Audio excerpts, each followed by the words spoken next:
The idea that the champion of women was advocating the position of Saudi Arabia as regard to women is repulsive. And I think that the double standard here is beyond ironic. Frankly, the main street media here, the main media outlets, should be making this the story that it is. And Sean, I'm glad we're covering it tonight. But it is an embarrassment to the American political system to see this. So Hillary Clinton saying we've got to stop stereotyping Saudi women as oppressed when we all know on this panel they're oppressed.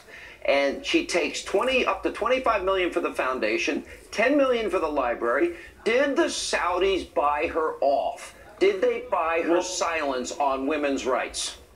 First of all, no, they didn't, because in 2011, she and the State Department decried the precise behavior. Excuse me, she said we've got to get rid of the stereotype of Saudi women being portrayed as oppressed. Are Saudi women oppressed? Yes, she said it was wrong. She changed her position in The Guardian in June of 2011. The State Department so they weren't oppressed in 2010 when they had to dress in a burqa. She said the wrong thing, and I'm very glad she corrected the record. She should never be with Huma Abedin's mother or involved with that. Or maybe journal. not with Huma either, considering Huma edited that paper. But she was involved with Huma Abedin's mother. And that's the problem. You know what? She made a mistake. Gentlemen. She changed her position. Yeah. Thank goodness she did it. She changed her position. What about after the they gave the allegations money? about Mr. Bannon and anti-Semitism? Yeah, Hillary Clinton is about power. She is not about a shred of principle.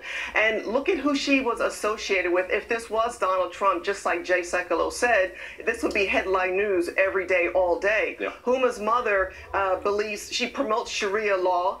She doesn't think women should be independent. She thinks it's perfectly fine for women to participate in jihad. And she also said that America had 9/11 coming to us. These are pretty outrageous claims that are happening with this woman. And Hillary, if this was the other way around, it would be outrage every day, all day. And Hillary, by the way, went and said this with her. She hung out with this woman. Her views were known at that time, were they not? No, absolutely right. And this should be in the headlines all, so constantly. Basically, am I wrong, Jay Sekulow? And look, to me, you give Hillary or the Clinton Foundation money, you buy access to the State Department, you get favors from the State Department, and you also, if you're the Saudis, you buy her silence. So she's really not a champion of women's rights, gay and lesbian rights. You know what I look at? You know what it looks like to me? It looks like the Clinton Foundation's. Yeah, but Doug, it looks like and you could try to defend this, but it's really indefensible. It looks like the Clinton Foundation the Government Affairs Office was the State Department when Hillary Clinton was there. But remember, Sean, in this periodical that Huma Abedin is the co-editor, associate editor, with her mother, were advocating the applicability of Sharia, that working women were a violation, and that the subjugation of women was appropriate. So to me, this whole war on women, it started with Huma Abedin, her mother, and Secretary Clinton allowed it to take place. But does this prove you can buy access to Hillary?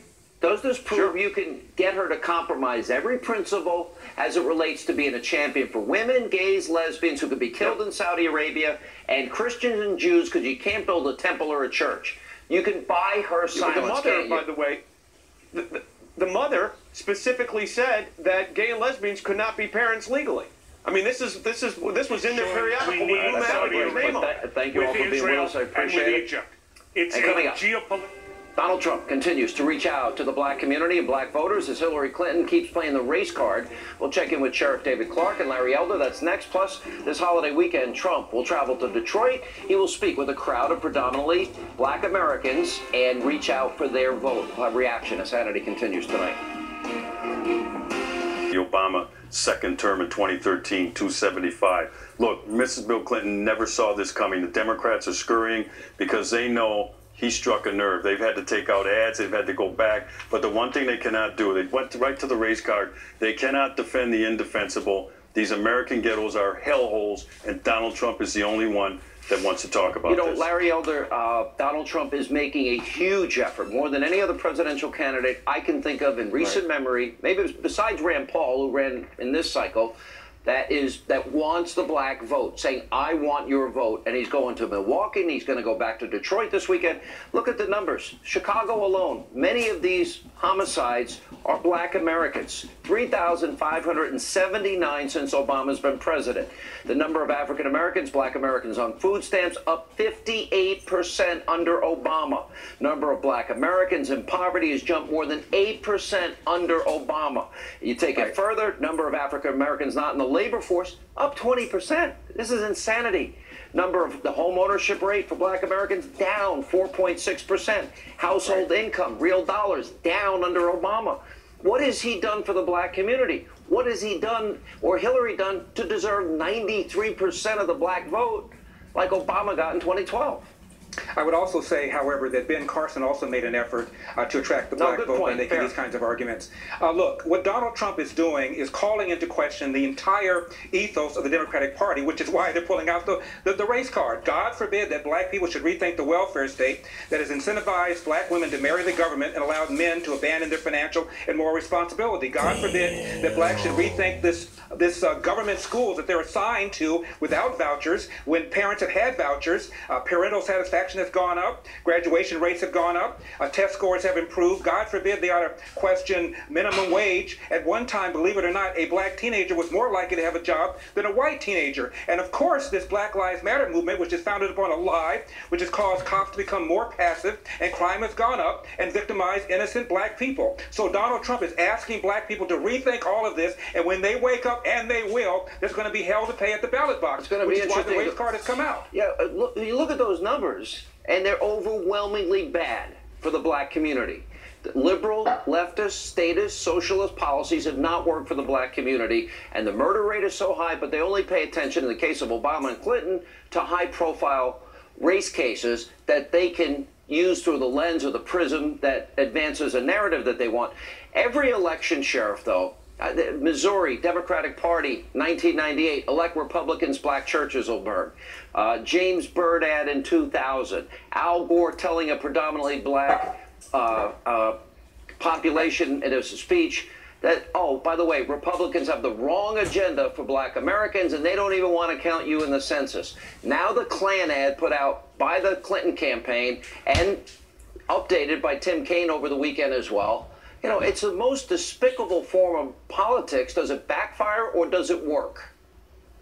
It backfires. I like that saying that dog just won't hunt this time. Look, these progressive urban policies have destroyed cities. They have wrecked motivation. They have created a permanent underclass in the American ghetto. What I find encouraging, Sean, is that a recent poll that just came out said 16% of the black vote is undecided in this race. 16%. If Donald Trump captures 5 to 8% of that 16, and that 16 tells me these people want to take another look. If he gets 5 to 8% of this, he wins this thing going away in some of the swing states like Virginia, North Carolina, and other places. So if that's those are the undecided, what percentage? The Pew poll had him as high as 14.6% in the black community. Larry Elder. Who knows?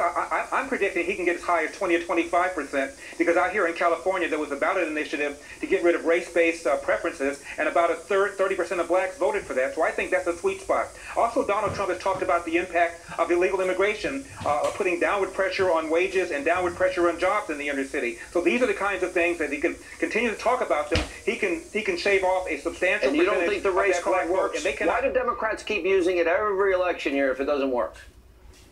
Well, it does work. What they're doing is, what they're doing is trying to tell black people racism and race and racism remain major problems in America, which they don't. And these guys over here, these dastardly Republicans, these Tea Party guys, these conservative black guys like Sheriff Clark, they're the enemy. And by the way, we're the savior. Wow. And unfortunately, it has worked, but it's not going to work for much very longer. Sheriff, last word.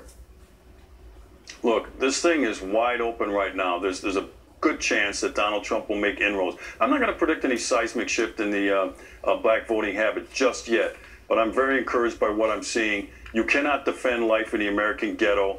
The Democrats have herded black people, took them from the cotton fields, and now they have them herded onto that plantation called the American ghetto. Thank you both for being with us. When we come back tonight, right here on Hannity. African Americans have given so much to this country. They've fought and died in every war since the revolution. They've lifted up the conscience of our nation in the civil rights movement. We'll have more Donald Trump's outreach to the Black American community and African American voters. This holiday weekend, he's going to Detroit. We'll have reaction, that and more, as Hannity continues. In this country, they've fought and died in every war since the revolution. They've lifted up the conscience of our nation in the civil rights movement. They've sacrificed so much for the national good. Now is the time to put a new agenda into action that expands opportunity, ensures equality, and that protects the rights of each and every citizen. We have to stop the crime. We have to stop the bad education. We have to help with housing. We have to solve our inner city problems, and we will. I will fix it.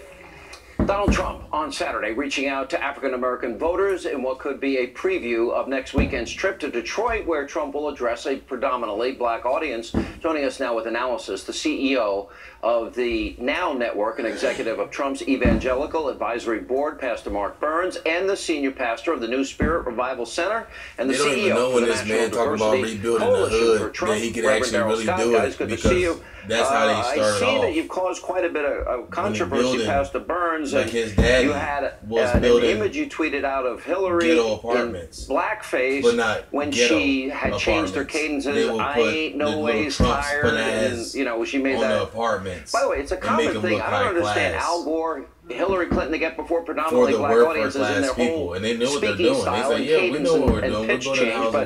And then you talked about her hot sauce comment and her affiliation with Black Lives Matter and F the police. But a lot of people are angry at you tonight. Why would you put her in blackface? What's really the tragedy is the Clinton family and the Democrat Party not owning up to their failed policies with African Americans. What the real tragedy is the very fact that African Americans across this country are not doing just as well as other families are in this country due to the failed policies of the Democratic Party and not owning up to it. Do you have any regrets of doing it, or do you stand by it? Well, I want to say, obviously, I'm a pastor, and it's never my intention to offend anyone.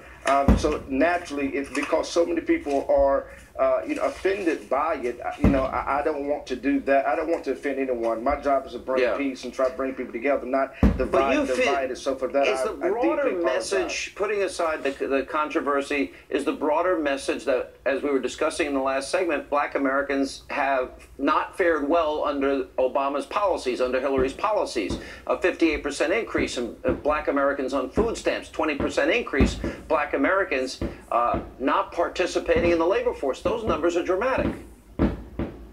Well, the math is real, and we don't want to deal with the math. But what I think is even more troublesome is really this is politically correctness at its highest. The very fact that we are talking about the African American community like we are one great herd of cattle that you can place in the barn. So when you talk to one group of African Americans, you're talking to all of us. But when in reality, Scott, people say, "What is?"